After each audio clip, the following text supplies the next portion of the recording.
3 Roman legions did not lose a battle in Teutoburg. They were pulled into a forest, stretched into a column, soaked by rain, cut off from each other, and erased. That is what makes this so vicious. Rome was not beaten in the way Rome expected to be beaten. It was dragged into a kind of chaos where discipline, numbers, and reputation could not save it. And the real question is not just how the ambush worked, it is how a Roman army let itself become ambushable in the first place. In AD 9, Publius Quintilius Varus was moving through Germania with 3 legions, auxiliaries, cavalry, and the slow baggage train that always makes an army more fragile than it looks on paper. This was not a small patrol blundering into danger. It was a major Roman force carrying the confidence of an empire that believed it knew how to impose order. And that confidence was part of the problem. Varus was not some reckless fool wandering into the wilderness. He was a senior Roman commander and administrator, trusted by Augustus.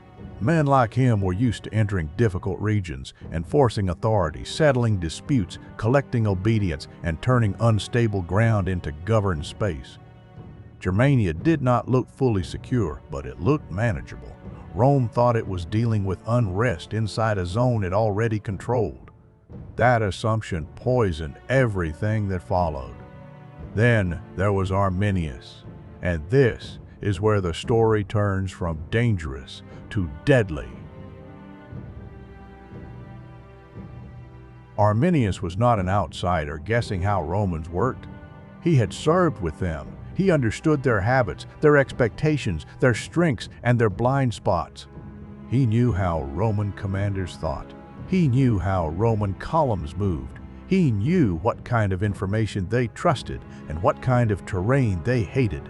So, when reports of unrest began pulling Varus off a safer route and deeper into rough country, the trap did not feel like a trap. It felt like routine business. That is what makes Teutoburg so insane. Rome did not simply walk into bad weather and hostile woods.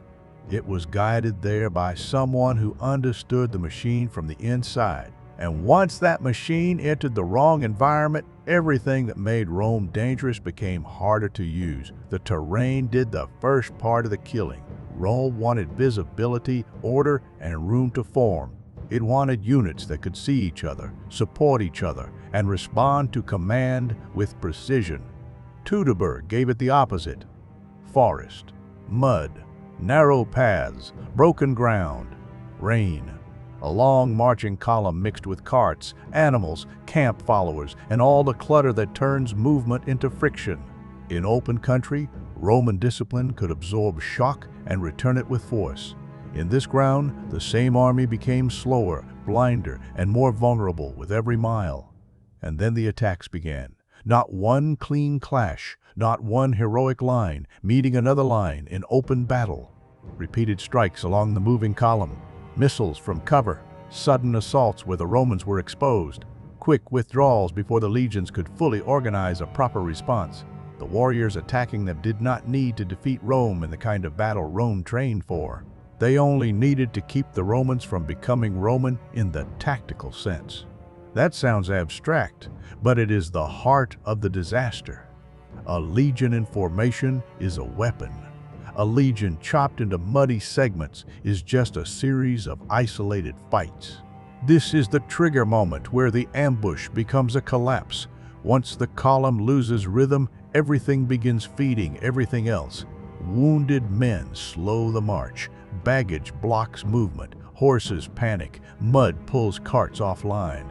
Officers at local points start thinking less about the whole army and more about keeping their immediate section alive. Orders take longer to travel. Fear travels faster. Men hear fighting somewhere ahead or behind, but not enough to understand its scale. They do not know whether they are dealing with a raid, a temporary attack, or the beginning of total destruction. And when soldiers lose the bigger picture, they start making smaller decisions. That is the ugly genius of this disaster. Most of those smaller decisions make sense in the moment. Pull closer, protect the baggage, hold this patch of ground, wait for clarity, stay with your unit. But when everyone is acting on fragments, the army stops functioning as one body. And for Rome, that was fatal. Roman strength was never just courage. It was structure. It was cohesion. It was men trained to fight as part of a machine that turned discipline into power. Once weather, terrain, surprise, and deception smashed that structure, bravery could still exist without producing control. That is the psychology of Teutoburg.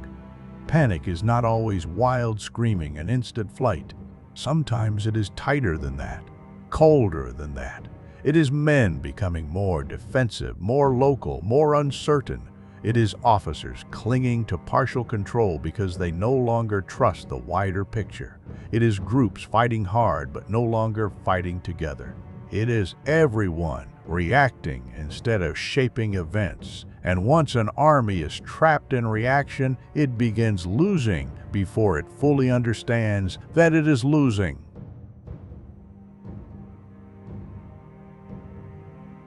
The destruction did not happen in a single burst. It stretched over days. That detail matters. A one-hour disaster is one kind of shock. A multi-day collapse is worse because it means the army kept trying to recover and kept failing. It means exhaustion joined the enemy. It means every attempt to regroup had to survive more rain, more attacks, more confusion, more dead animals, more blocked paths, and more men realizing that the way out was disappearing under them. Every mile became more expensive. Every delay made the column easier to break. Every pause gave the attackers another chance to choose where the next wound would open, and that choice is everything. The Romans were reacting all the time. Arminius and the coalition around him were deciding all the time. They chose when to strike, where to strike, and how long to remain in contact. The Romans were denied the battlefield they needed. They could not stabilize the line for long enough. They could not force one decisive engagement on terms they understood. They could not bring the full weight of their system down in one organized blow. Instead, they were cut, slowed, harassed, and worn down until command itself began to crack. That is where the system failure becomes complete. Roman command worked best when formations could be aligned, reserves shifted, and the commander could read the field well enough to impose order on it. Here, the field was unreadable. The ground kept slicing the force into sections. The weather kept reducing visibility and movement. The enemy kept appearing where the Romans were weak and disappearing before Roman discipline could fully cash out. At some point, command stops being difficult and becomes impossible. Varus eventually understood that the situation was beyond repair. By Roman tradition, he is said to have taken his own life rather than be captured. Whether every detail of the final hours is perfectly preserved is less important than the shape of the ending. The center gave way.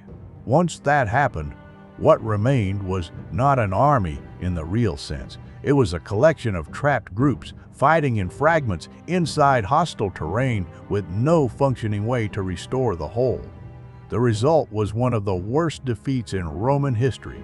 3 legions were destroyed, not pushed back, not scattered for a later recovery. Destroyed. The shock hit Rome hard because this was more than a battlefield loss.